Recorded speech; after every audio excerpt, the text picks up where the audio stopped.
Israel Iran की जंग में हर दिन नया मोड़ सामने आ रहा है। हाल ही में इजराइल को इजरायली नागरिकों से ही धोखा मिला है। दरअसल इजराइल में ईरान के लिए जासूसी करने के आरोप में 7 इजरायली नागरिकों को गिरफ्तार किया गया है। टाइम्स ऑफ इजराइल की एक रिपोर्ट भी सामने आई है जिसमें साफ लिखा है कि इन 7 लोगों ने इजराइल में रहकर इजराइल के नागरिक होकर ईरान के लिए जासूसी की है और ये सिलसिला 2 साल तक यूं ही चलता रहा। इजराइल की इतनी सिक्योरिटी के होते हुए भी उनकी नाक के नीचे ये 7 लोग ईरान के लिए सैकड़ों काम कर रहे थे। इजरायली जासूसों को मिलेगी मौत की सजा। ये सभी आरोपी हाइफा और उत्तरी इजराइल के रहने वाले हैं।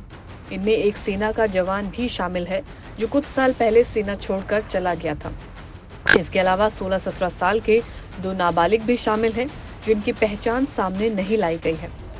इजराइल पुलिस के प्रवक्ता का कहना है कि ये मामला काफी संजीदा है। देश के नागरिक देश के खिलाफ काम कर रहे हैं और इसके लिए इन्हें मौत की सजा हो सकती है।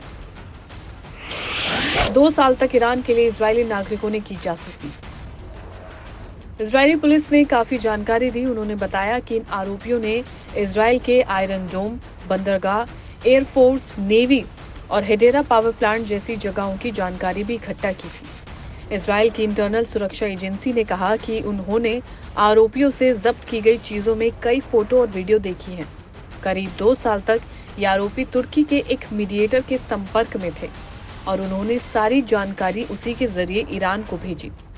उन्हें पता था कि उनकी जानकारी से देश की सुरक्षा को खतरा होगा, लेकिन तब भी 2 साल इसे अंजाम दिया गया।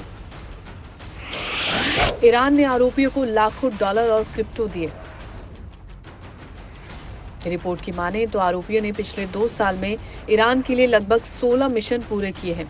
ये कोई छोटा मोटा आंकड़ा नहीं है। ये लोग पैसों के लालच में ईरान के लिए खुफिया जानकारी इकट्ठा कर रहे थे।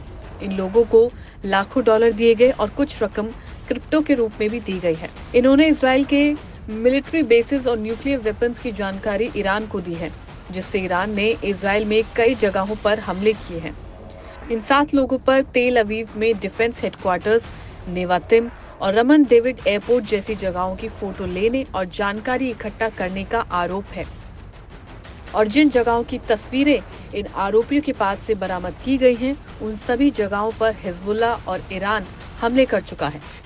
1 अक्टूबर को नेवातिम बेस पर इजराइल ने 2 मिसाइलें दागी थी। इन लोगों ने गलीली में बलून की मदद से एक मिलिट्री बेस की तस्वीरें खींची थी, जहां अक्टूबर में हिजबुल्लाह ने मिसाइल हमला किया था। इससे पहले भी इजराइल के लिए खुफिया जानकारी देने वालों को 15 से 16 साल की जेल की सजा दी गई थी।